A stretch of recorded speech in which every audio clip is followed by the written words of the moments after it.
Welcome back to another episode of Out of the Blank podcast. If you are listening to this show, then you have made it to the Out of the Blank podcast. I'm going to say Out of the Blank one more time just to make sure it sinks into your head because that's what good advertising does. Stuart Blues, welcome back to the show, my friend.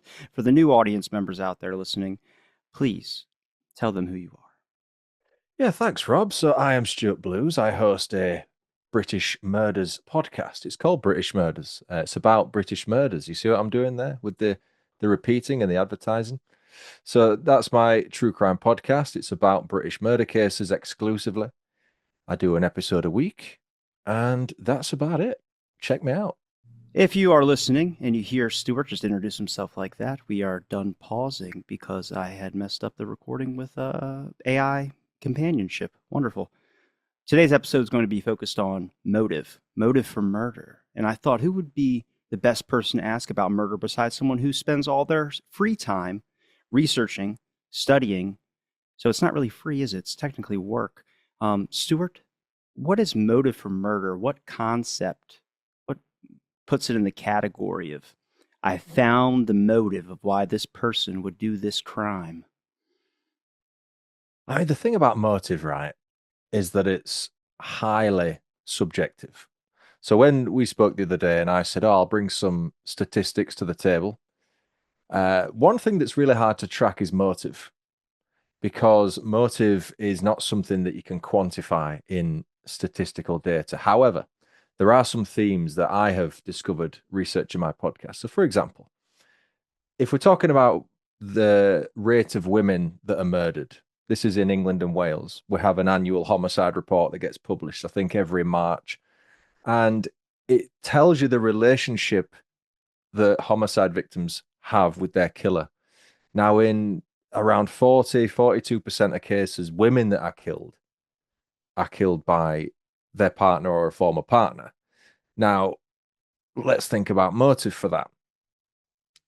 You could pull something out of a hat, Robbie, I'll be honest, but a lot of the time I found that it's typically after a relationship breaks up, within maybe 6 to 12 months, there's a lack of control. A lot of people are overpowering and abusive towards their partners, right? So once that connection is forcibly removed, not at their hand, a lot of the things I see is revenge killings. If I can't have you, no one else can, kind of thing. But I'm interested to hear what you think about random murders. When I say random, I mean murders happen every day, right? But someone gets in a fight with someone on a night out, hits them, or they stab them, whatever it is. I mean, what could be the motive for that? Why do people carry weapons? Why don't we start there? Because the motive behind the actual Oh, I don't murder. want to go there. It's going to lead into the gun debate and all that No, type no, of no, no, no. Because stuff. we don't have guns here. Let's stick to You have knives. knives. We have knives here. Real problem with knives, yeah. Yes. So let's come at it from a knife perspective. We don't want to get the gun people on his backs here. Let's stick to knives here. Because I think if you take a weapon out with you, somewhere in the back of your mind, you've got cause to use it. People say it's for protection against other people with knives. I'm sorry, but that's bullshit. That's bullshit. You take a knife out with you, you're probably 100% more likely to use the knife than if you didn't have a fucking knife with you. And it's a real problem here, especially in my hometown. Well, yeah, because you don't have a knife on you. Why would you use a knife if you didn't have one? You're being very facetious. I take your point. Well, what I get your When I question. said it, I yeah, get I it. thought, here I we get it. go. I get the question. I think the whole thing is a safety reasoning, right? Because a lot of people feel like they need to have some type of thing, and that brings a comfort of safety, such as like some people have a gun in their home, some people have a baseball. I have a baseball bat by my door. It's for intruders. It's this like kind of safety blanket that goes over you, like makes you feel a lot more comfortable with than without it. And I also think that's media portrayal as well too. I mean, you have the media showing you most things now are like true crime documentaries or some type of horrible murder or kidnap scenario movie. It's only going to impact your psyche a little bit and start thinking about that. So I think everybody's a little bit more weary. Plus, going out into the world isn't as safe as it used to be in like the 90s or so. We have a lot of unstable people out there mentally. And I think that knife, like I have one in my car. I have one. I never really have one on me. I have one because I work at a peak time, you would say, of when most dangerous interactions would happen. Midnight to around like 4 a.m. You know, I'm at a gas station at like 2 o'clock in the morning. There's a guy circles my car a couple of times. Having a knife in my car makes me feel a little bit safer in case this person tries to walk over to me. And you get a lot of people on drugs and they do some crazy stuff. So I think the safety thing, but at the same time, if we're talking about motive or going off from that, why is it that every time you had listed some examples, you suggested a couple people like looking for intent and people close, maybe it was an ex, maybe it was why do we always go there first? It seems like a lot of people, whether it's like even talking about like the Kennedy assassination or anything, they look for very close people nearby to the person. And I go, is that always so simple? Like, you know, you get these outrageous or really far extreme examples, but you know, Jeffrey Dahmer didn't know certain individuals that he killed. A lot of people don't know certain individuals that they killed. They just kind of do it. You know, that's being a psychopath or psychopathy, whatever it's called.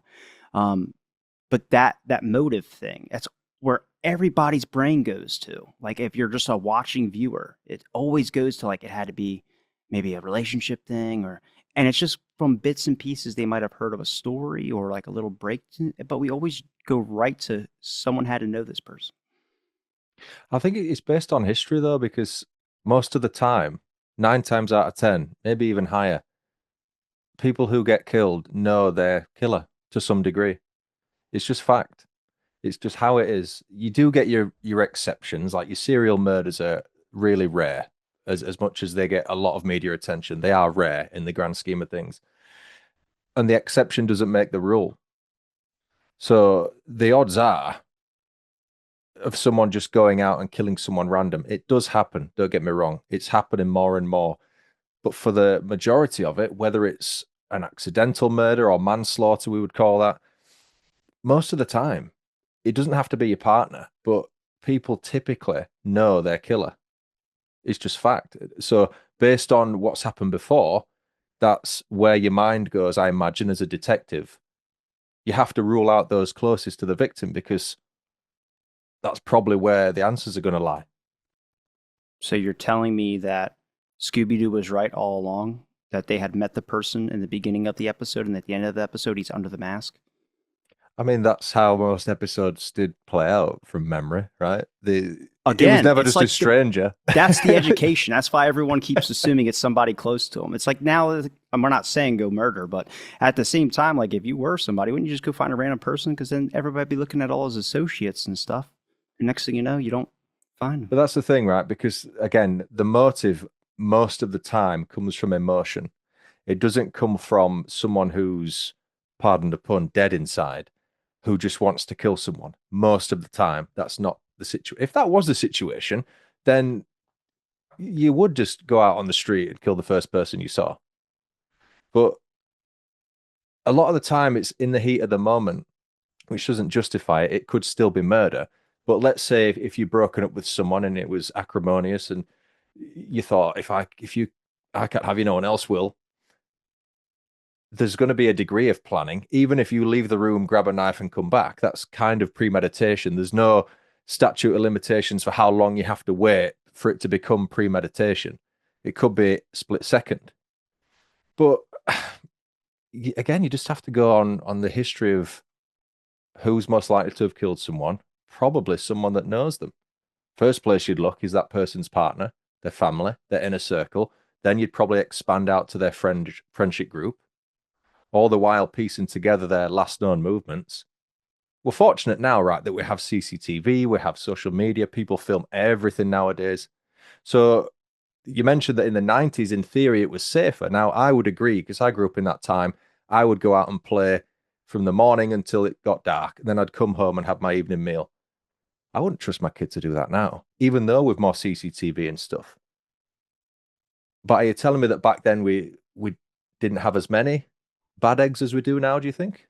Or do you think they just weren't known about? I mean, that's a good question. I'll ask you the same thing, but I think my opinion is I think media has displayed more of violent crimes and we've been consuming more of a not horror culture, not just with movies and things, but a lot more focus on death in the news, that I think that it has gone into our psyche, and now everyone's a little bit more hesitant. Also, I think society mentally has decreased, not in the intelligence factor, which you can make an argument for, but just think in the sense of overall mental stability. I think right now we're seeing probably more of a rise of mental health issues, and I think that leads to a lot of crazy events. Like there's been like the one guy who flicked off someone in my town, and the dude popped a Yui over on a highway and ran him over. Like anger, like it was just they probably had never met before, but that one interaction, that one split, enough time for a car going 60 miles an hour driving past somebody, dude sticking up his middle finger, and that like couple seconds was enough to just cause this whole thing to happen. So like again, I think motive's kind of unpredictable, and I think when we try and define it, we always start off with like some very default examples, like looking for someone close. But I also think we need to talk about the discussion of changing it from murder, just random murder, to serial killer styles. Most of the serial killers are people that have that type of mental bend to them, where they have this kind of need for, you know, killing somebody or get a thrill from it. They are stalking their prey for the first couple of kills, sometimes, throughout, but overall, it doesn't just become something where they're just attacking as many random people as possible. Unless it's like those Hitchhiker Strangler movies where they always pick up like some college teen. But even then, he's got a vibe. He's got, this is my niche. I only go after college women. And then if it's a college guy, he's like, I gotta let you go, man. I can't, I don't know how to work with you. You're a different animal. Yeah. But it's interesting because there's always a degree of escalation, especially with serial murderers. So it's very rare that they would kill someone and that would be their first serious crime they've committed, right? It might start with the stereotypical thing is they harm animals when they're growing up or they've had a bad childhood and then they move on to maybe it's flashing people in public, maybe it's sexual assault, maybe it's abuse, whatever it is. They always escalate and it culminates in murder. Here's a question for you, which is very recent in the news over here. So there's a serial murderer called Steve Wright. And in the 2000s, he murdered 5 women in the county of Suffolk. It earned him the moniker. I'm not a fan of monikers, nicknames. They called him the Suffolk Strangler, which, again, a lot of these nicknames serve no other purpose but to glorify these evil people. That's the name he was given. And it's just this morning, so we're on what, February 2nd as we speak. He has pleaded guilty to a 6th murder, which he was on trial for. This guy's already in prison for life. He's got 5 full life orders, no chance of parole. He's been found guilty of this one. He's pleaded guilty and he's getting sentenced again on Friday. So there's 2 questions here. The first one is I put this on my Facebook group and someone mentioned, well, what's the point of giving him another sentence? He's already got 5 whole life orders. I'd like to hear your opinion on that one because I have an opinion as well. The other thing is coming back to escalation is this 6th murder occurred in 1999. And the first of the 5 previously known murders, I believe, was in 2004, 2003, 4, maybe even 5. There's about a 5 or 6 year gap there between the murder he's just pleaded guilty to and the one he's already been found guilty of years prior. What are the odds in your mind that he did nothing in that 6 year gap? There is typically a gap with serial murderers. It's normally a few months until the urge comes back. That's what defines them versus a spree killer, let's say, who would just kill a load of people within a few days or within a few hours. But I mean, what's the odds? Do you think that I think he's probably guilty of other things that is not admitted, whether it's attempted kidnap, which is also pleaded guilty to, or assaults. There must be some other stuff in that 6 year period, right? Possibly. I mean, I'd have to be able to watch the guy on a video or get like an hour interview with him to be able to tell. But usually, like people that are like kind of mentally unstable, and you can kind of tell when you meet them or when you watch something with them, where you're like, this person's going to do this as soon as he leaves here. Um, and then there's some people that just like are really good at hiding it, and usually the people that would do it quicker are the people that are not good at hiding it, like that are very just like I don't care, like about like there seems to be no wall of rules or some type of restraint on them. I mean, all of us, like me and you, normal people in society, know that you can't do certain things because it's against the law and you're going to get arrested. Other people, that filter doesn't come in. The need or the itch to scratch is too big and it kind of overpowers them. So, if someone like that, like I've seen interviews of Jeffrey Dahmer and Charles Manson, Jeffrey Dahmer seems like I am above you. And then Charles Manson kind of talks about like he's I'm above you, but he doesn't seem as harmful, if that makes sense, as Jeffrey Dahmer does, because Dahmer could easily fit into a crowd and Manson would be the guy standing out that you would suspect of being a crazy person and want to stay away from, which I feel like is what he really wanted was the attention factor. But Dahmer seems more of like I'm doing this because it gives something to me. So again, I mean, it's a that's a challenging question and turning the tables on me. What would you say? I mean, would you be able to tell if a person was able to commit a crime, or would you just tack on charges to them in that 6 year period because you just suspect them of doing something? Well, no, I'm not suggesting he gets charges placed to him. But what I'm saying is, from an armchair detective opinion, right? That's a term that gets banded around for people interested in this stuff who have no qualifications, no detective training, no skills apart from they're into true crime as a genre, right? I'm just thinking from it logically though, because as I say, escalation is for sure, I would say 99.9% present, especially in serial murder cases.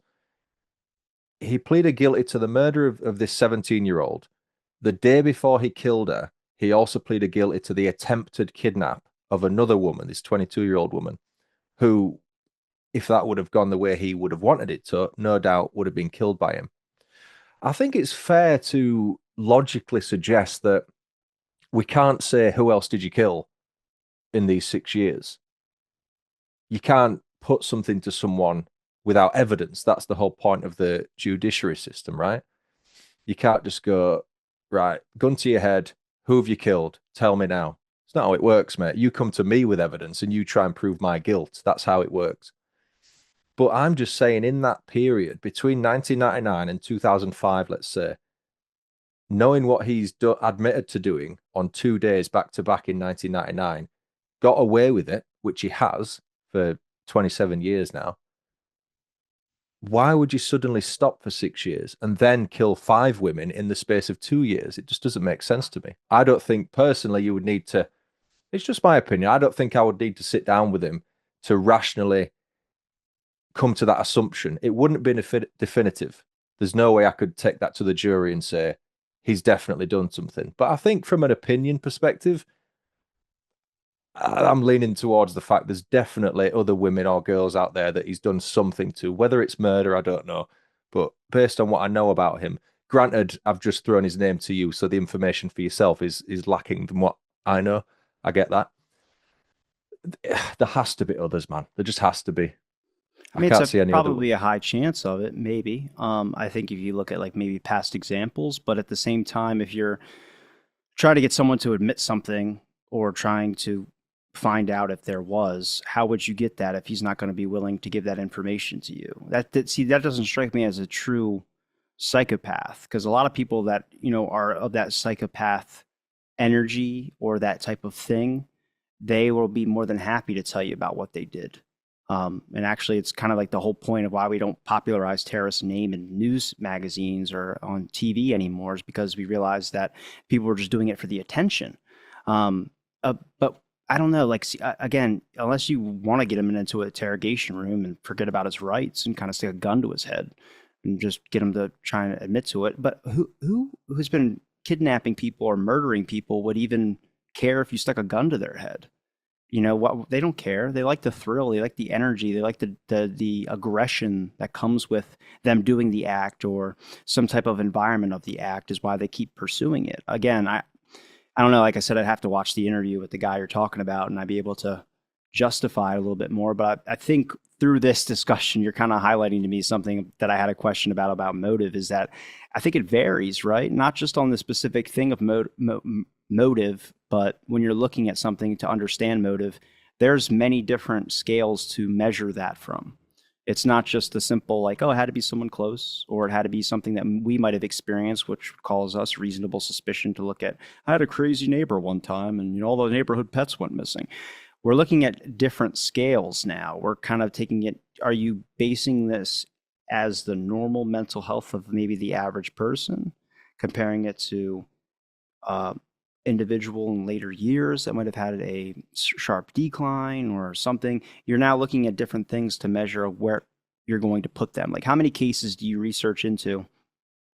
And it seems like it's going one way and it goes a completely different way. And it's because it's not the same crime and it's not the same person. That person is essentially the tools to the event or to the project. I hate to put it in those terms, but that's how we're going to use this. And I think when you're looking at one case, you start seeing a bunch of things lining up, like, okay, this is how this is going to go, or this is what it's going to be, or something like that. And it's not. And I think, that's a lot of reasons that history is so interesting to me, especially like the Kennedy assassination and stuff, even the Ripper murders.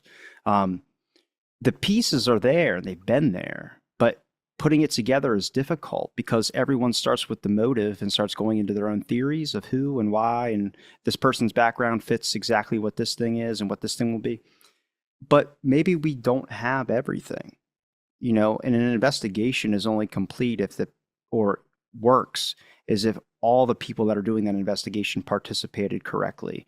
And I think in the Ripper case, there's evidence that they didn't participate correctly. And I think in the JFK assassination, there's more than enough evidence to assume that they didn't participate correctly. It's not even an assumption, it's just fact.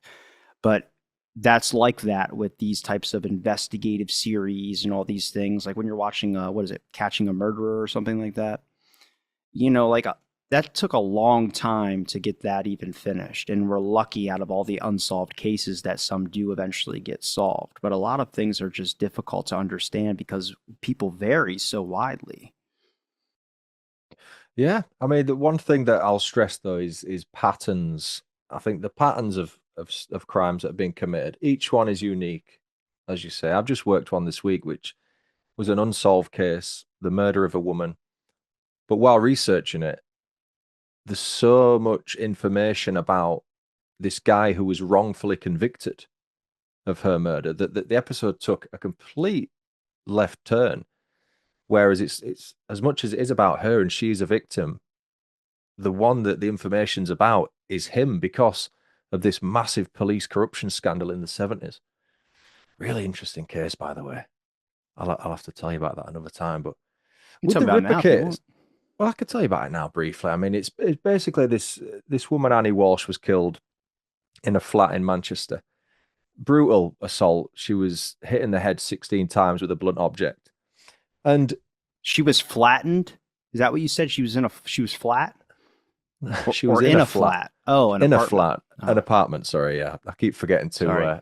exchange my words I for was your like, damn, you lingo. hit her that many times with a hammer. She was flat. Oh, we don't know what the weapon was. It was just a blunt object. It's But one of yeah, those in commercials her for apartment. marijuana where she's just, I don't like what marijuana does to you, and she's all flattened all out. Remember those? But yeah, she lived in an apartment, I should say. Let me correct my British English and translate it to American English. So she lived in an apartment in Manchester.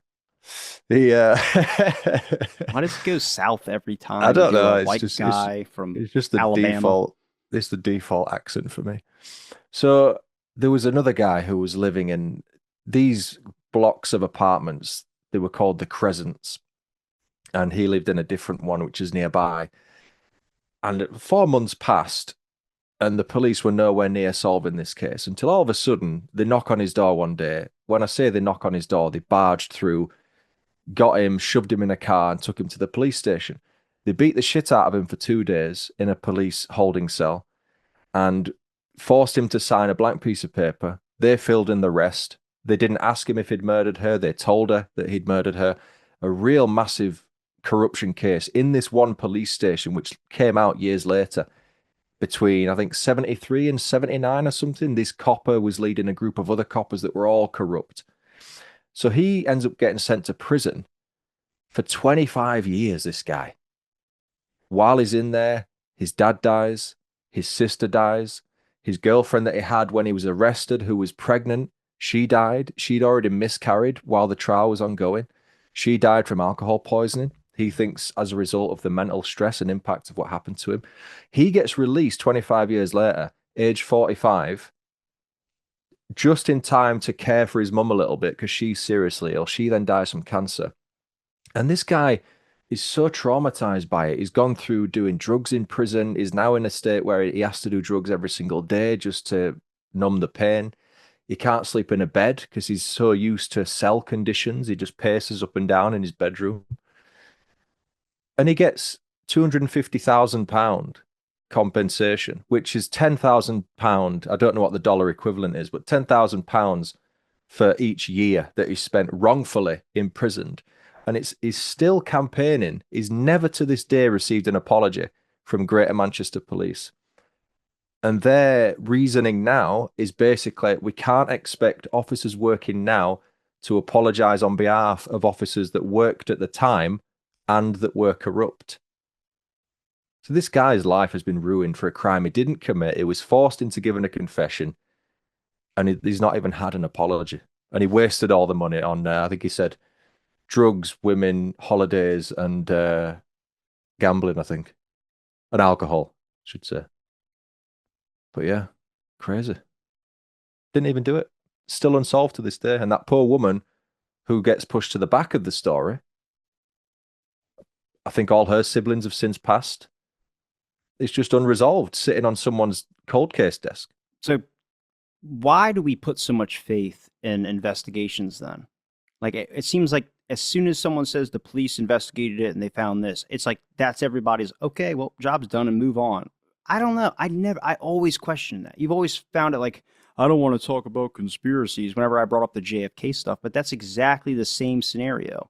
It's the same scenario with the guy Sirhan who's accused of killing RFK, who's been paroled multiple times or been on parole multiple times and keeps, getting denied when he's up for parole or whatever. It's been like six times, it's been 60 years, I think he's been in there almost. So it's again, it's someone's life still, and people still care about the whole thing. But again, there's investigative work that's done, and because you see a badge and a name tag and a title that they're given, you just assume that they did their job correctly or they're the authority on this and whatever they say is correct. It's not always the case, man. You get those falsely imprisoned people. There's a lot of that happening now. It's what the Free Innocence Project's about. Unless you're Joe Rogan and you were doing, he had the guy on who ran that company, and they had a guy that they got out of prison. And then within a week of that show releasing, the dude chopped a girl's head off, and he had to go to actually prison. Like this time, he actually did it. Yeah, but that was just wild and really bad for that project because they actually do rehabilitate people that are in prison and also try and fight, a lot of people that are still locked up for weed charges back from the 70s. Like, again, it's a giant system. It's not good. It does the job of what it was intended to do, lock people up. But, we shut down all our mental institutions, like after Reagan, like all the asylums and stuff like that. So, um, a lot of people still fight that they should reopen them because at least they were getting some help. Now we just throw them in a jail cell and let them rot with their with the insanity. A lot of people. It's like kind of how you perceive the world, right? You see all these things line up and average to a little bit above average. Your brain works of like, this is what I'm going to do and this is how my day is going to go. A lot of people don't see that. A lot of people walking to their refrigerator, they're seeing hallucinations and they're seeing horrible things that go on inside a person's mental health issues. And, that's when you get individuals that are out there in the world trying to function and they have a bad day. And next thing you know, this incident happens and it might become something they like. And then they start using it to their benefit. There's a really good movie out about like a 24-hour gas station and a woman works there. And she takes these drugs to help her hallucinations go down because she was dating a guy who killed like 40 women. It's called the Rain Rippers because he killed people like in the rain or with water and stuff like that. And she had major PTSD. And like throughout the movie, she's seeing him everywhere, but the guy's locked up.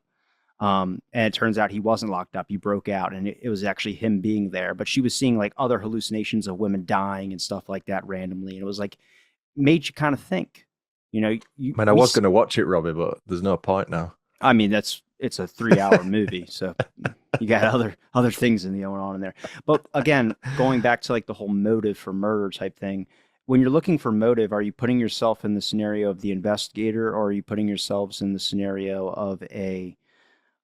of yourself? You know, do you just put a hat on and think this is how I'm going to approach the crime based on the things that I've seen, or are we looking at something completely different? You know, I think the first mistake is, you know, jumping to a conclusion or following this is how basic principles go. And I know you said that's kind of where you start with. You have a base knowledge of how these investigations work, and these are the things you start with. I think that's good hints, but at the same time, I think when you're looking at something and investigating something, it should come to you if you're fit to do that.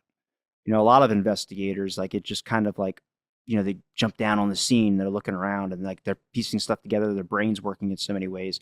I always found that like with movies and stuff like that. Like I know some people that can just guess exactly what's going to happen without ever seeing the movie before.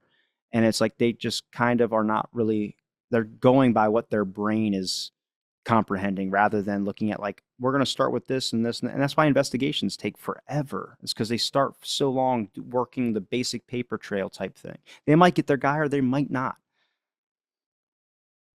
I don't know. I think a lot of it's circumstance of the times, though, because, for example, in the case I've just discussed in the 70s, if that would have happened now, not only would the interview have been recorded, and if it hadn't been recorded, that's a big red flag, right?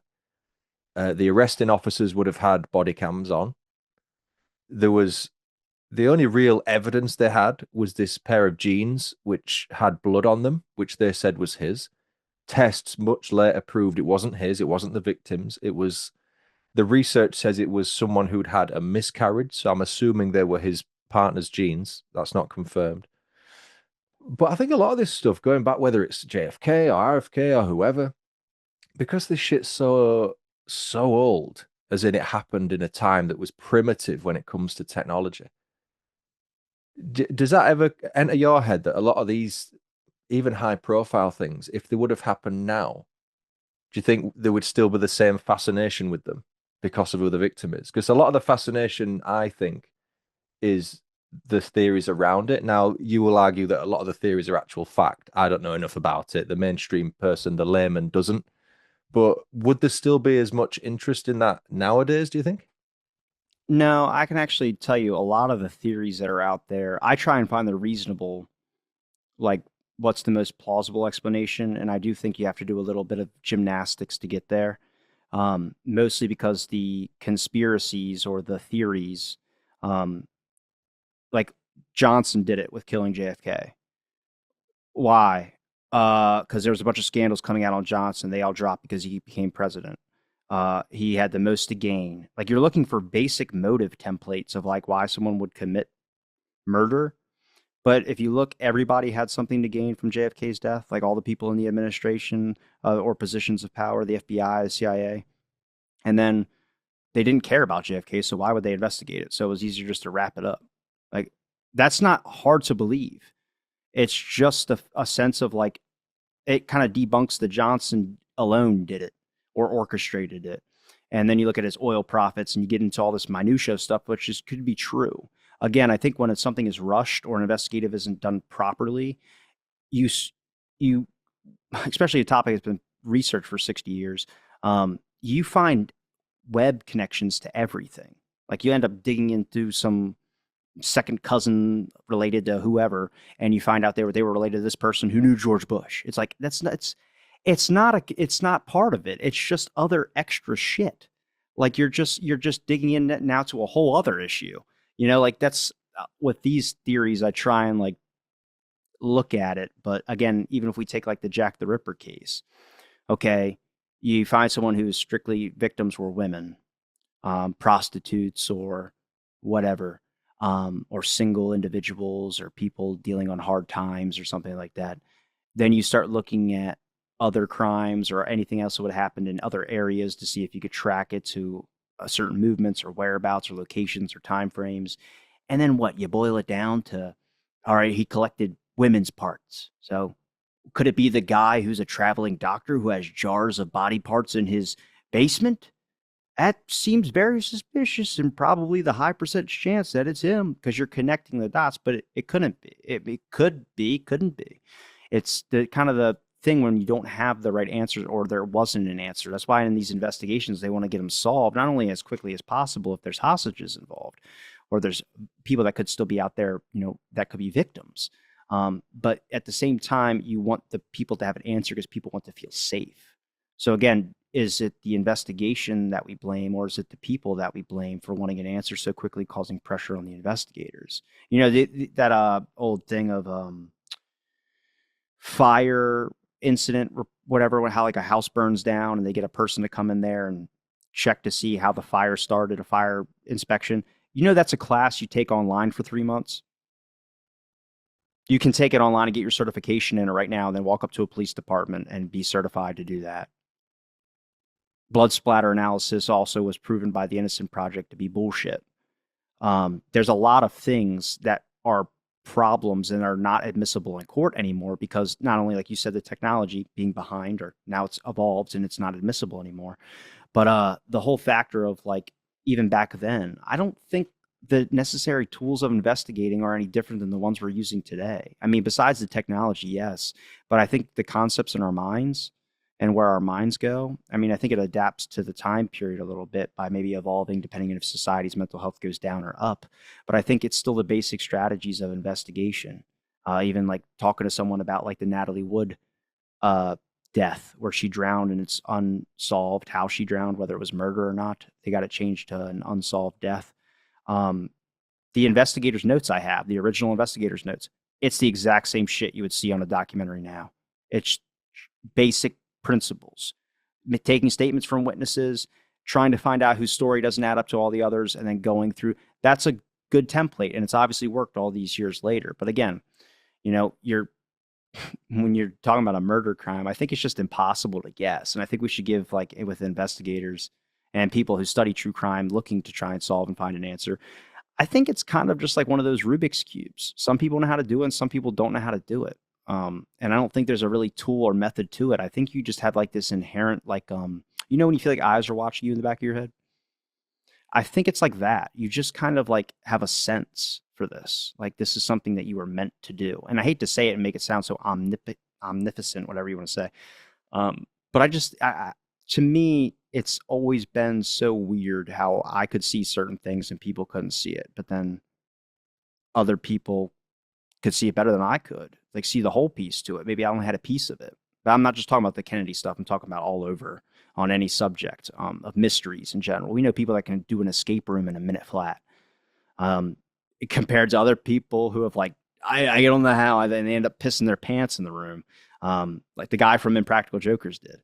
But again, that's like, again, I think it's that whole concept thing, and I think a lot of people are could take up options. Again, it's another factor of money for the job. So maybe they get, like, my buddy's a cop. His wife is an investigator. Um, I don't think she was very good. Hate to say it like that, but she did it for the paycheck. She didn't do it because she liked doing it.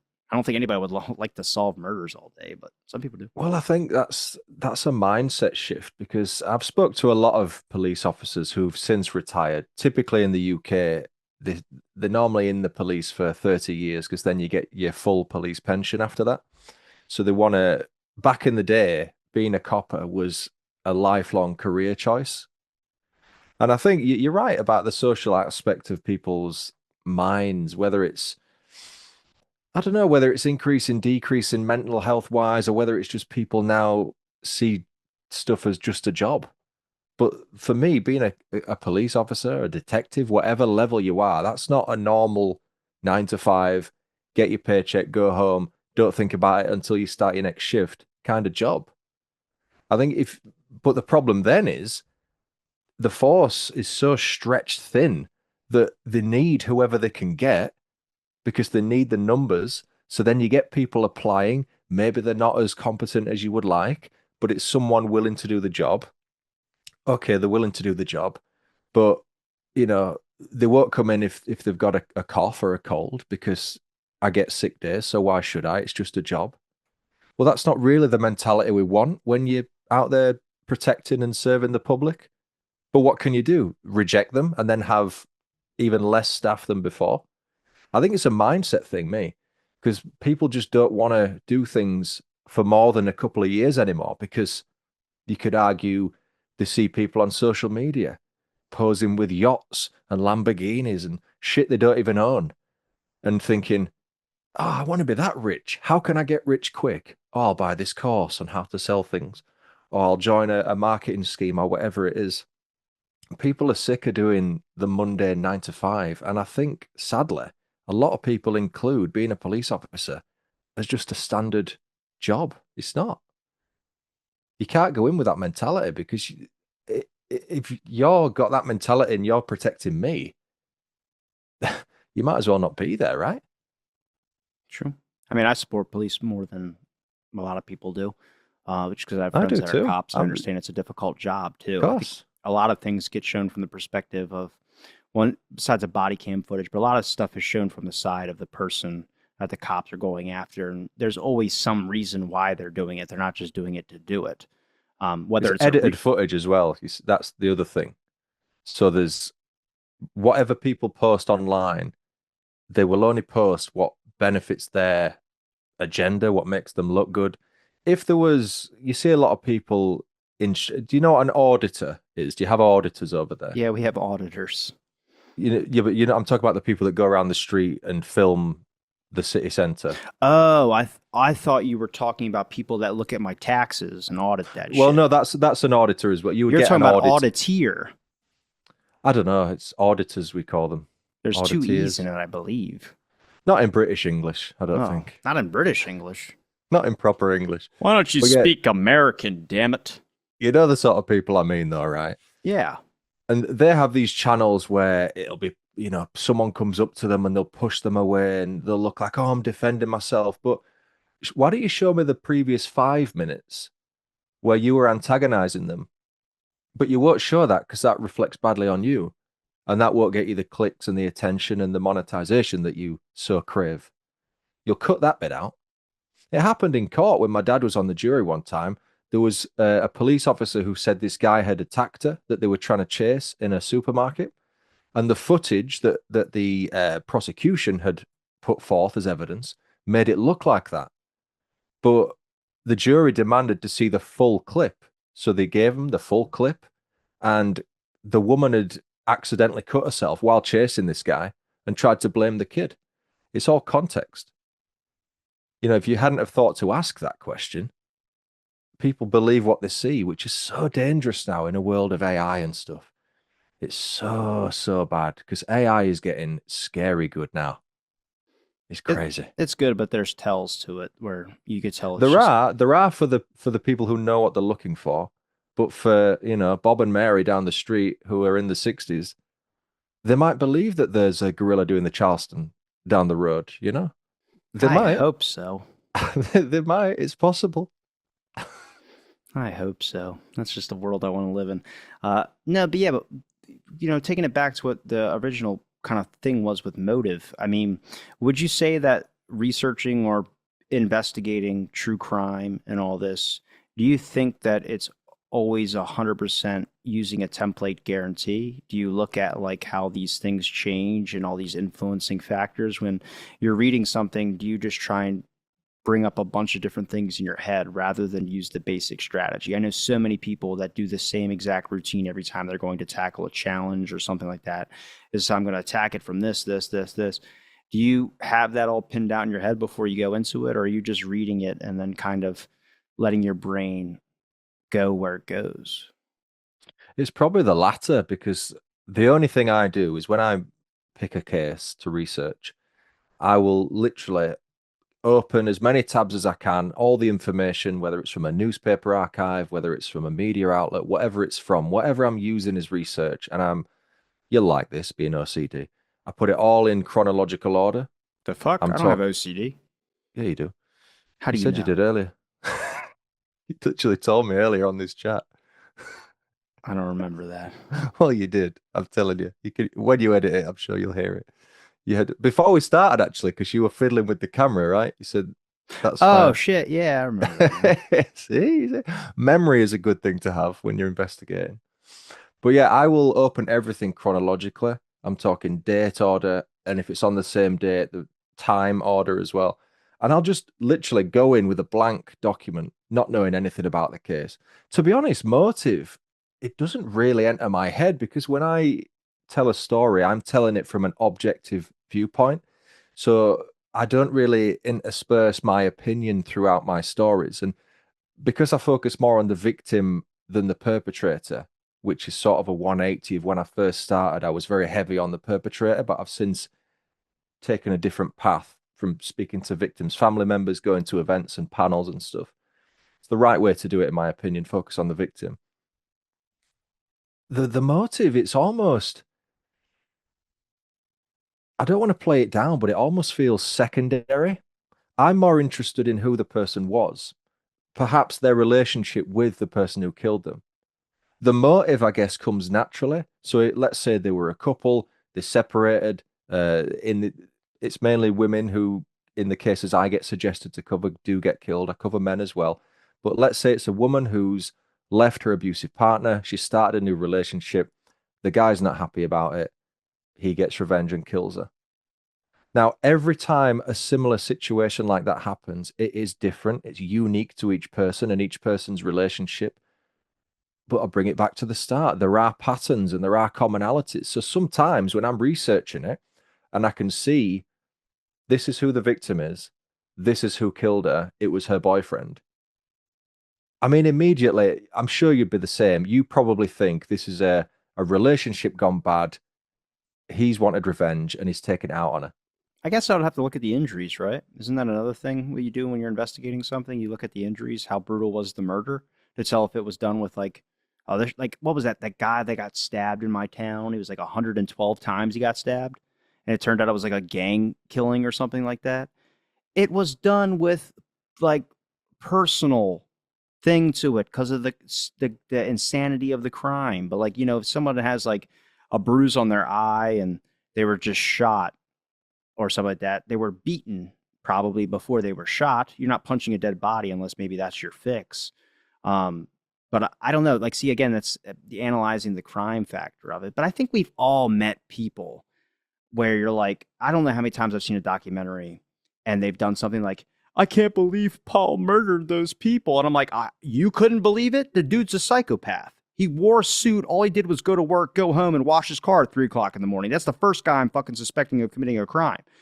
But then you find out, oh, Paul became a cop. You're like, Jesus Christ, Paul became a cop. Like, you get in these positions where, I don't know, for some of it, it just lines up for me where I'm like, that's this, or that's this, that's this. And I don't think that's a skill that can be necessarily taught. But again, looking at a crime, when you're examining something like that, I think you can tell if it's a personal or if it's just a random. And I think that starts where you should start when you're looking at like jumping to motive next. We're always going to get to motive. You need a reason of why someone does something, unless you're dealing with the reason being someone's psychotic and they just did it because they don't know why they did it. They're just nuts.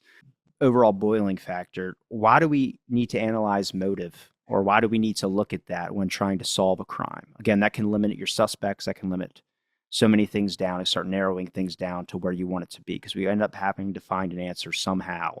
That unsolved stuff just drives people crazy. And that's why there's a large interest in it, because people want things to be solved. OCD society, not just me. But I think when you're looking at getting to that point, I don't think motive is where you need to start. And I notice with historical events, people are always looking for a reason why someone did something. All the pieces are in front of you already. In their way, and it's given to you. Well, why did this happen then? That's always the question. Why? Why does it need to?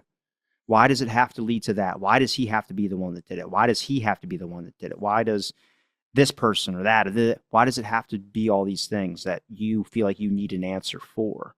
Instead, why can't it just be either a random act, like they want to say a random lone nut?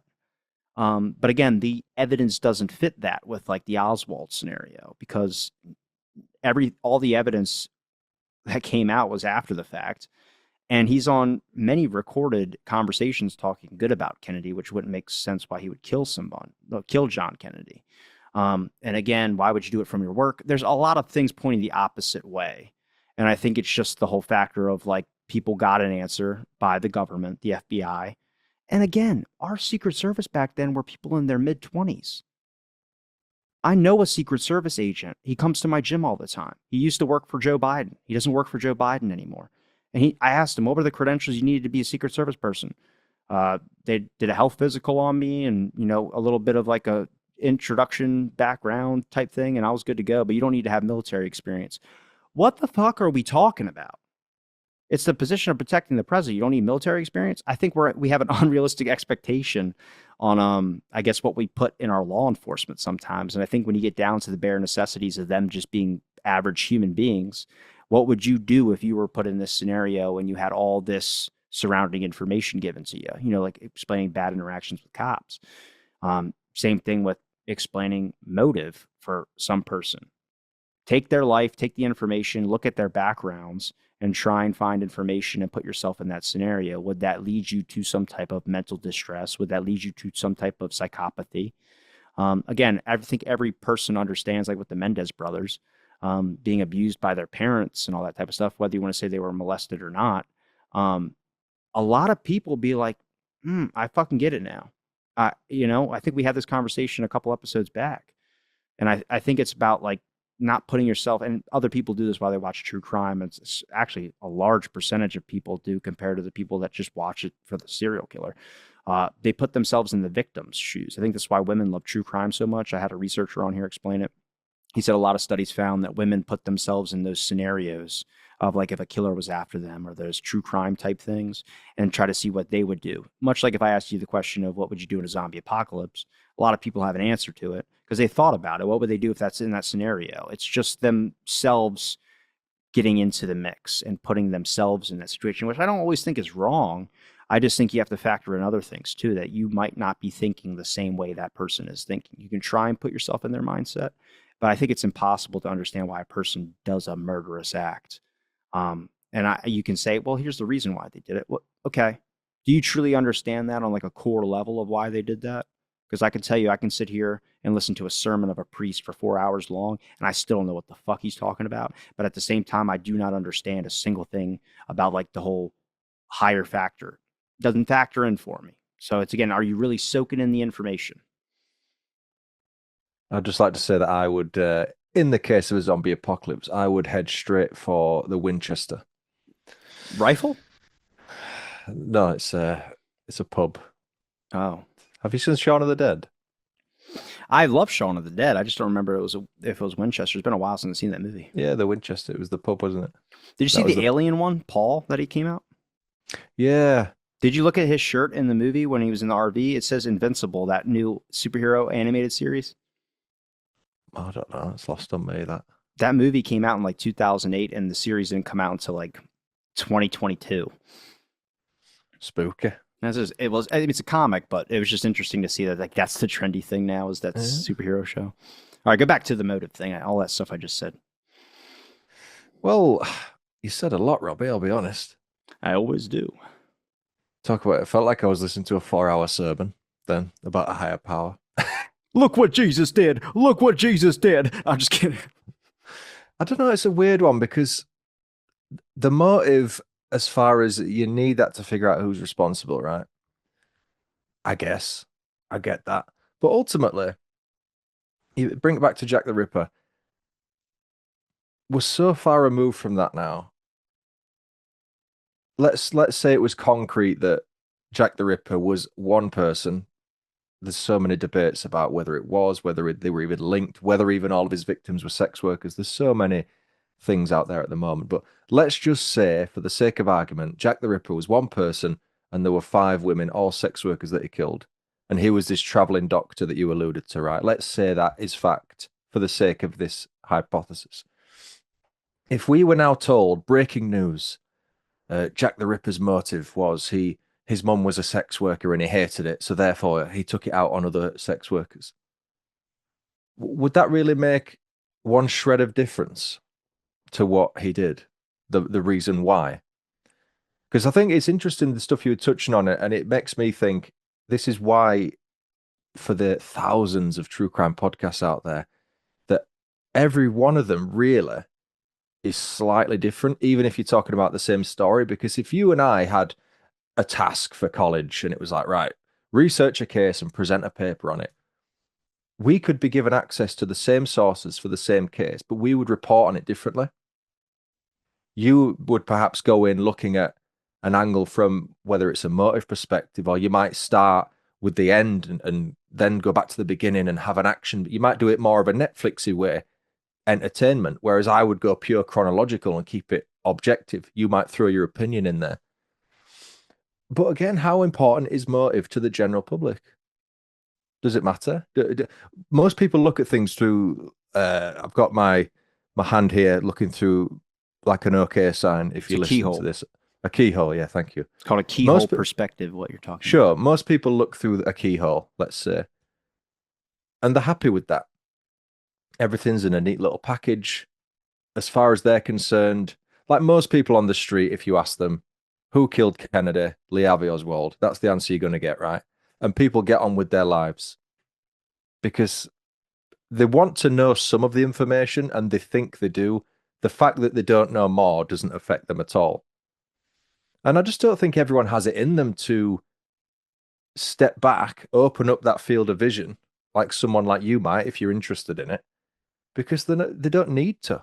What difference does it make? If you said, as a matter of fact, another breaking news story, this is actually who killed Kennedy, it was because of Johnson, and this is what he wanted to do, you'd probably go, all right, what's on next?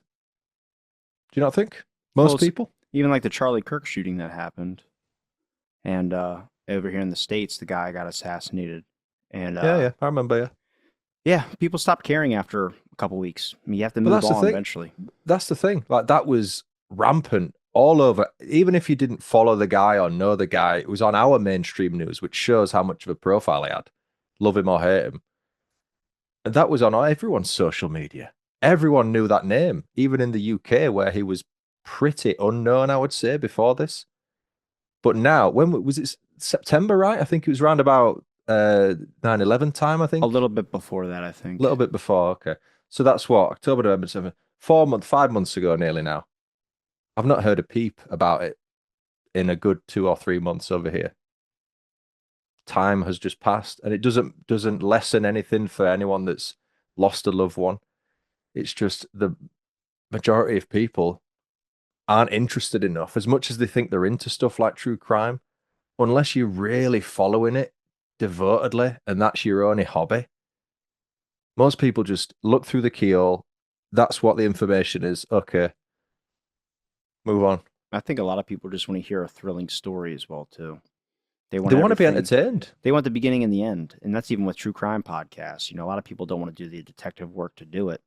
But there's an audience out there that doesn't want to do the work, just kind of wants you to piece it all together for them. And then if they like your take, they listen to you more. If they don't, they don't. And Well, this is it, and it's like sorry again, to cut. why do we, would a better society with less murders cause us to care more? But there happens so much. You can look up on Netflix, there's millions of true crime documentaries or horrible murder documentaries. And it's like, which one do you want to watch today? Oh, the one that has the cool cover art.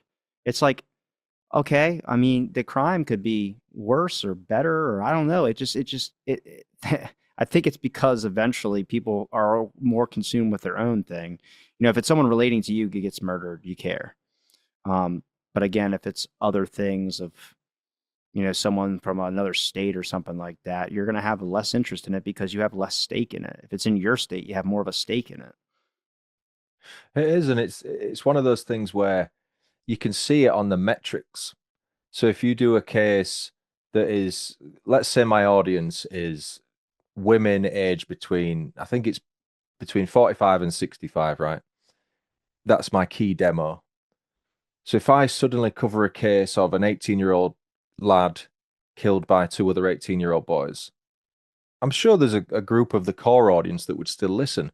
But if you were flipping in and out, which sounds awful because these are real stories with real people's lives, but if you were choosing something to watch and there was one about a woman in your age range, if you're in that demographic, odds are you would choose that one, right? And you can track this data on the analytics. It's really interesting. I've even had people say, if I do a shorter episode because some murders aren't as complex as others. Sometimes it is a guy walks into a parking lot, shoots someone, walks away, hands himself in. That's it. Sometimes it can be as simple as that, right? So the story isn't as complex. It's not as long as some of the other ones. I've had people complain about me, some of my stories being too boring, some of the stories being too short. And I just go back and say, look, this is the worst day of people's lives who knew that person. Just because it's not as complex or entertaining as you would like doesn't mean it's any less important than one where there's multiple murders. And I think there's a big group of people who still treat it, and it is entertainment. Any form of content is entertainment. I'm not going to be naive and deny that. But there's a right way of doing it and a wrong way of doing it. And some people, I just don't think they appreciate that these are real stories. It's just entertainment to them. I don't think it's any different than hearing someone read an audiobook of a crime thriller to some people, which is hard to admit because these are real stories. And until people speak to family members who've lost someone or go to a convention where people like that are speaking or read books written by the mother of a victim, stuff like that, it's really harrowing and it really does bring it down to earth. And that's why I made the shift going from focusing on the perpetrators, leaning more towards the victims, because that's where the focus should be. It might not sell as many newspapers as the papers will want to sell. That's why they will always go with the nicknames of these killers, lead with the names of the killers, because it sells, and that's all they want. We have to focus on the victims. It's as simple as that. It's a great way to end it, but I'm going to have you end on one thing, which is what would you say would be an overall summarization of your view on motive, or just talking about motive for any audience members out there that would like to a takeaway from this episode? So could this be the what do the kids say? TLDR. Do you know that term? TLD. Too long didn't read. This is something very new that I've learned. No, I don't You know, know. on Reddit, when someone writes a massive essay on Reddit, I know at the end of plays and all that, the third act. After that, there's the finale and then the conclusion or the epilogue or something. Can you give me that? yeah, I can. I'm just trying to explain TLDR to you. You know what I mean? Educate you a little I'm bit. not upward on my text grammar thingies. Right. So the long and short of it is, if you just skip to the end, too long, didn't listen. I've made up my own one there. Motive is subjective. Yeah, that's a good place to start. Subjective, and so much so much of the focus when it comes to crime, especially murder, is reliant on motive because that sort of puts you in the direction of who could potentially be responsible. In the grand scheme of things, for the layman on the street, it's irrelevant because it doesn't really relate to you. But the key takeaway is motive is subjective, and even though there may be similarities and patterns between cases, every single one is unique in its own way. I like that. That's very good. Very Walter Cronkite. I like it. Eloquent. Eloquent. Suspicious. Yes. Stuart, thank you for giving me the time, my friend. I know you got to cut out of here, but where can people find your links to your sites, your podcasts, any other things you'd like to promote out there for the audience members listening? It's always a pleasure chatting with you, my friend, and hopefully this will give people the energy and the motivation to want to go back to your past episodes of mine on the show and see how our chats have evolved. Yeah, please do, because I've been on your show how many times now? I Must don't be know, 7. 12. Am I in double digits yet? Yeah, you're double digits. Am I? Cool. You can get my phone Yes. number if you ask me correctly. Don't want your phone number. I'll be guilty by association of whatever you commit. The britishmurders.com. Britishmurders.com. Let's say it properly. My links are on there. All my videos are published on Spotify. Sorry, on YouTube, beg your pardon. So all my episodes are audio and video. It's the same content now. I've managed to streamline my content so that everything flows the same. YouTube is British Murders with Stuart Blues. I think that's what my main podcast is called. But britishmurders.com, all my links are on there. Well, thank you everybody for listening to this episode of Out of the Blank. Stay tuned for our next episode.